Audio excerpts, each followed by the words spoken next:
Meus irmãos e minhas irmãs, na primeira leitura hoje da carta de São Paulo aos Gálatas,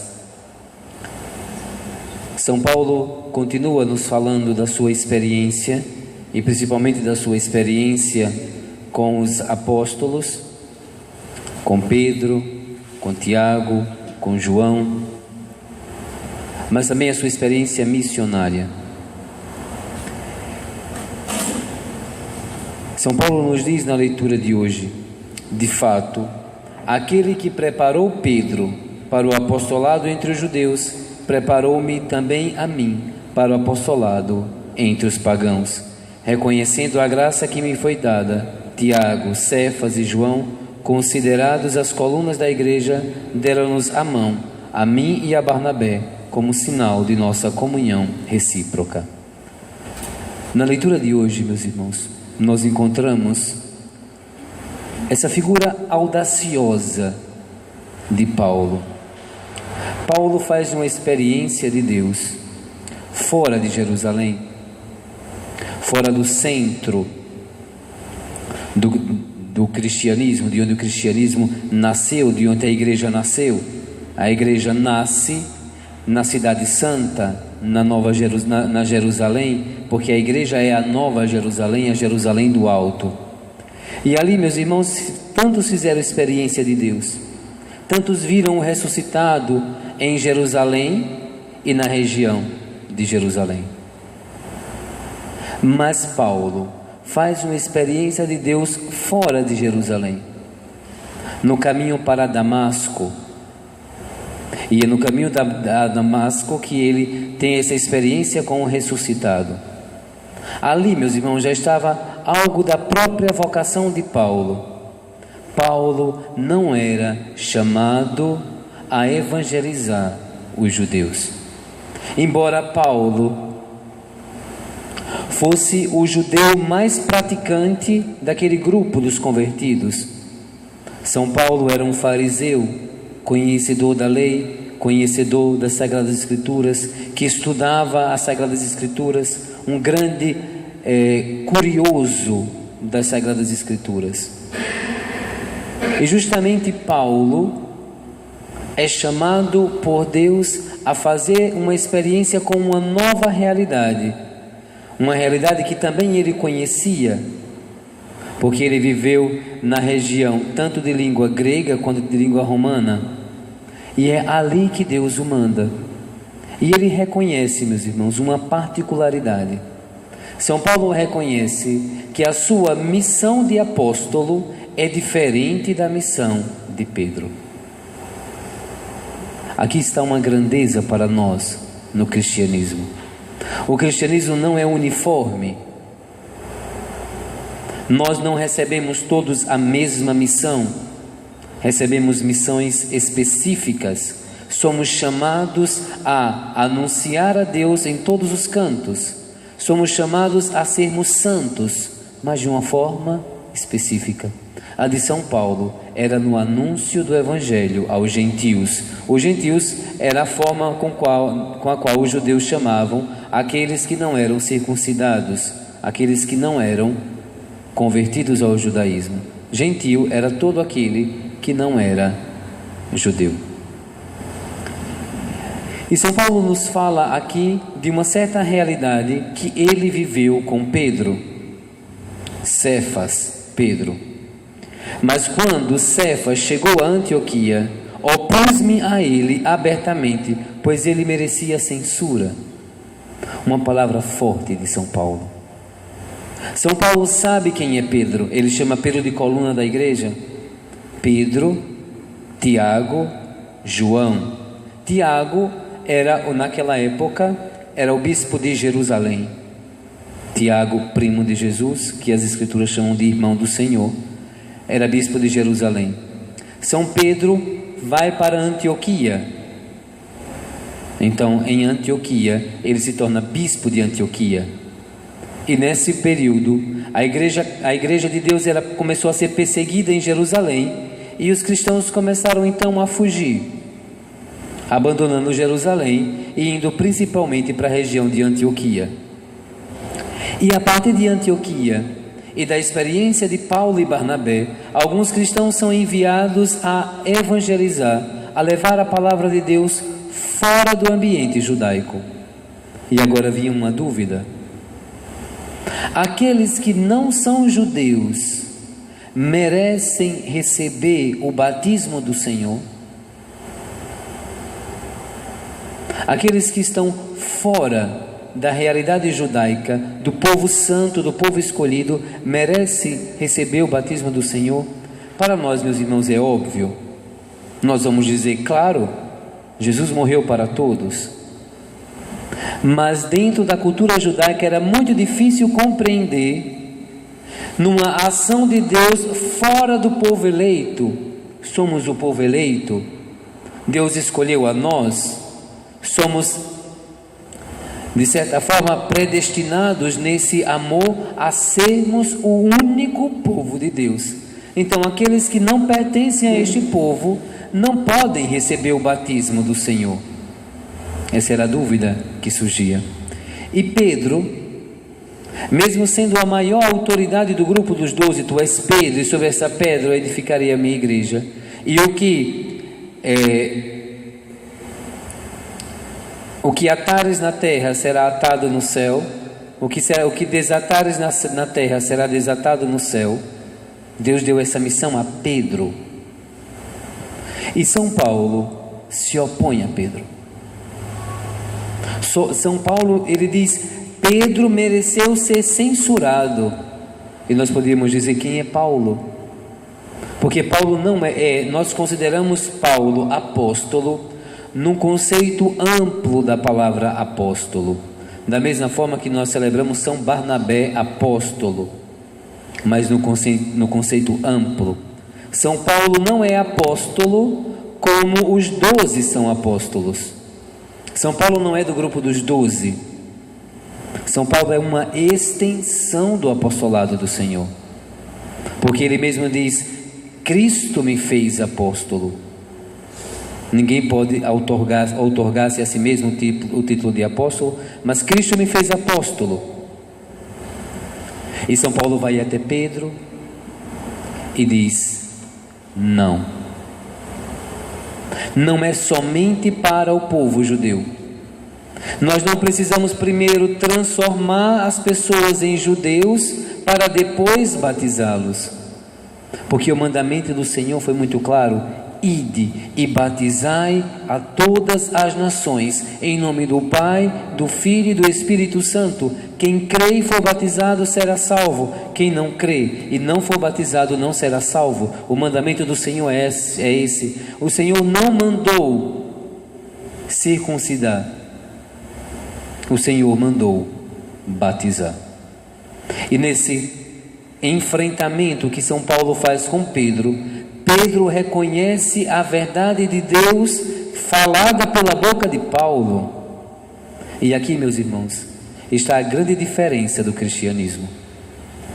O cristianismo não é uma religião da democracia. Nós passamos agora pelos momentos de eleição. Nós defendemos na vida política a democracia, mas a igreja não é democrática. Não é pela vontade popular, não é pela quantidade de votos, é pela verdade. Pedro tinha a autoridade de dizer, não, apenas os judeus serão batizados. Ele tinha autoridade porque Jesus lhe tinha dado, mas essa não era a verdade da vontade de Deus. E quando Paulo diz, e Paulo enfrenta, num bom sentido do termo, Pedro, para dizer, meu irmão, não é esta a vontade de Deus para a sua igreja. É vontade de Deus batizar-nos a todos. E São Paulo vai dizer, veja, se os mesmos fenômenos, as mesmas manifestações do Espírito que acontecia com quem foi batizado sendo judeu, os dons do Espírito Santo, a xenoglossia, a glossolalia, os dons de línguas, as profecias, as manifestações de Deus aconteciam da mesma forma entre os judeus e os pagãos e os gentios. São Paulo vai dizer, porque essa é a vontade de Deus. O fenômeno é o mesmo, porque Deus quer levar a salvação a todos os povos. A salvação não é algo exclusivo dos judeus. A salvação é para todos. Temos um grande perigo de querermos fazer uma igreja democrática. Uma igreja onde nós dizemos assim, por exemplo, por que é que o bispo não consulta os fiéis para colocar um padre? Por que não tem uma eleição? Por que é que nós não escolhemos o nosso bispo?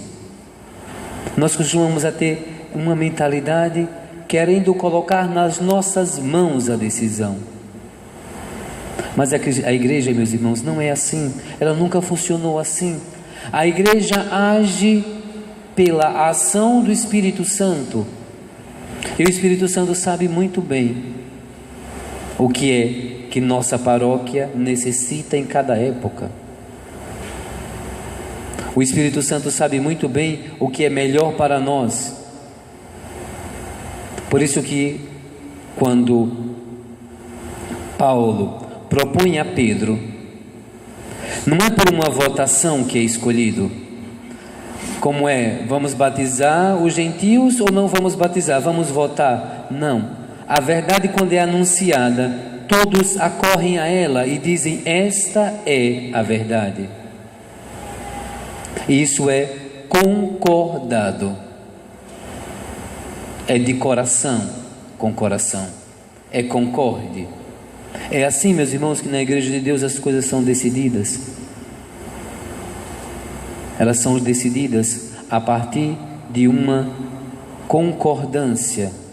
Nós encontramos a verdade e dizemos, é esta a vontade de Deus, a qual todos nós concordamos, todos nós acreditamos. Eu lembro quando estudava sobre o dogma da Imaculada Conceição. Nós estamos celebrando hoje um santo franciscano. O dogma da Imaculada Conceição era defendido muito pelos frades franciscanos, Vejam até mesmo ainda hoje exemplos posteriores de São Maximiliano Maria Kolbe, as cidades da Imaculada. Então, São Frei Galvão defendia o dogma da Imaculada. Diversos os franciscanos defendiam publicamente que a Virgem Maria era a Imaculada Conceição. Os dominicanos, por sua volta, não. Os dominicanos diziam que a Imaculada, que Nossa Senhora não era a Imaculada Conceição, que ela não nasceu sem a mancha do pecado original. E existiam então duas correntes de debate que durante 100, 200, 300, 400, 500 anos iam defendendo as suas teses a respeito desse tema. Quando o Papa Pio IX resolveu proclamar o dogma da Imaculada, depois de tantos estudos, de tantas consultas, e ver que essa era a verdade da fé, ele proclama o dogma da Imaculada Conceição. Na outra semana, os dominicanos fazem um seminário para defender a Imaculada Conceição. Eles passaram 400 anos dizendo que não. Uma semana após o Papa proclamar a Imaculada Conceição, a Virgem Maria é a Imaculada Conceição, eles passam a defender o dogma da Imaculada. E eles passam a oferecer todo o seu conhecimento teológico para sustentar esta que é uma verdade de fé. Também nós, irmãos, na Igreja de Deus temos que também ter esse coração para acolher a verdade, não acolher as minhas vontades, os meus desejos, as formas que eu quero acreditar. A fé, meus irmãos, ela é uma adesão a algo que se manifesta fora de mim, algo que é maior do que eu dou adesão, que eu acredito, que eu digo sim, eu aceito esta verdade de fé. A fé, meus irmãos, ela não é subjetiva como nós pensamos. Nós pensamos que a fé está dentro da subjetividade humana. Não, a fé é o encontro com aquele que é o objetivo, que é o absoluto. A fé é um encontro pessoal, sim, com aquele que é absoluto, não aquilo que é subjetivo ou relativo. Quando eu reduzo a fé a algo subjetivo, a algo relativo, então eu vou dizer: você acredita nisso, eu acredito nisso, essa é sua verdade, essa é minha verdade, essa é sua fé, essa é minha fé. E nós não podemos, Deus não pode entrar em contradição. Aprendamos com São Paulo, com Pedro, que a fé, meus irmãos, ela é concorde. Todos nós acreditamos na mesma realidade de fé. Todos nós acreditamos na mesma fé, professamos uma só fé. Como o próprio São Paulo diz, há uma só fé, um só batismo, um só Senhor, um só Deus, Pai de nosso Senhor Jesus Cristo. Professamos uma só fé. No mundo inteiro, em todos os tempos e lugares, professamos uma só fé em Deus. E que hoje o Senhor nos conceda a graça de manifestar a nossa fé pela oração, como Ele nos diz. A oração, meus irmãos, concorda com a fé. E a fé concorda com a oração. Oração e fé são duas faces da mesma moeda. Nós rezamos aquilo que cremos e cremos naquilo que rezamos. Por isso, se nós tivermos um defeito na fé, nós vamos ter um defeito na oração. Se nós tivermos uma fé imperfeita, não estou dizendo uma fé pequena, viu? Uma fé pequena todos nós temos. Mas se tivermos uma fé imperfeita, isto é, de não acreditarmos em tudo que nos obriga a fé, a nossa oração será imperfeita. Porque nós rezamos o que cremos e cremos o que rezamos. Da mesma forma, quando a nossa oração é imperfeita, falta elementos de verdade nela, ela influencia a nossa fé será também imperfeita. Por isso a importância de nós rezarmos a oração que Jesus nos ensinou, porque a oração que Jesus nos ensinou é uma oração perfeita, é uma oração totalmente concorde com a nossa fé. E toda vez que nós rezamos a oração do Senhor, nós rezamos a oração da nossa fé. A oração do Senhor, a oração do Pai Nosso, é chamada de oração dominical. A oração dominical não só do domingo, mas a oração do Senhor. Dominical, Dominus, Senhor. É chamada a oração dominical, a oração do Senhor. E essa oração, meus irmãos, era tão importante para os cristãos e tinha tanta relação entre fé e oração, que somente os batizados conheciam esta oração. Era uma oração arcana, como se chamava. Era uma oração que era segredo. Quando o catecúmeno fazia a preparação para o batismo, existia um momento antes de ser batizado que ele conhecia a oração do Senhor. Porque agora que ele conhece a fé, que ele vai aderir à fé, ele deve aderir à oração do Senhor. Fé e oração, meus irmãos, caminham juntas. Existe uma máxima na teologia que diz lex credendi, lex orandi. A lei da oração é a lei da fé. E elas são iguais. Por isso, rezar a oração do Senhor é termos essa certeza que estamos rezando uma palavra de fé, uma oração de fé, e ainda mais que estamos pronunciando uma oração feita pelos lábios do Senhor, uma oração feita pelo Filho ao Pai. Por isso é oração eficaz, é oração perfeita, é a oração do Filho para com o Pai. Das orações que nós rezamos, a não ser a Santa Missa, porque a Santa Missa vai além de palavras ditas, há um mistério que se torna presente. É a maior oração que podemos rezar, porque é a oração dita com as palavras daquele que é a palavra. É o verbo do verbo, são as palavras da palavra. É oração eficaz, é oração modelo, é oração perfeita, é modelo de toda e qualquer oração. E nessa oração, Jesus nos revela uma face de Deus, que Deus é Pai e que esse Pai é nosso. Aqui está também um segredo que somente o Filho pode revelar. No Antigo Testamento, em nenhum lugar nós vamos encontrar ninguém que chama Deus de Pai meu, ou meu Pai, ou Pai nosso. Somente no Filho nós vamos encontrar Deus que é Pai. E somente nos aproximarmos de Jesus, Filho, podemos conhecer que é o Pai. Ninguém conhece o Pai se não se aproximar do Filho. Aquele que me vê, vê o Pai. Ninguém vai ao Pai senão por mim. É ao nos aproximarmos do Filho Jesus que nós rezamos ao Pai. Também a Santa Missa é um culto de louvor e adoração ao Pai. Rezamos ao Pai do céu. Todas as orações são voltadas ao Pai, por meio de Jesus Cristo. Jesus é como se fosse, e é, mas na nossa linguagem hoje fica um pouco complicada, mas Jesus é o veículo da nossa oração. A nossa oração chega ao Pai através dele, por ele. Por isso que nós rezamos por Cristo, com Cristo e em Cristo. A nossa oração vai por ele, nele até o Pai.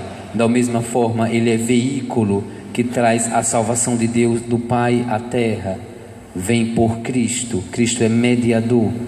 Vem através dele a redenção, a salvação, a graça ao nosso meio. Peçamos hoje ao Senhor também a graça de compreendermos esta oração, o valor da oração e o valor da oração ligado à fé. Que a nossa oração se torne perfeita por causa de uma fé perfeita. Que a nossa fé, que mesmo pequena, seja perfeita, acreditando em tudo aquilo que Deus nos manda acreditar, fazendo essa experiência de encontrarmos com o absoluto e eterno. E assim a nossa oração será perfeita, a nossa oração será agradável a Deus. Louvado seja o nosso Senhor Jesus Cristo.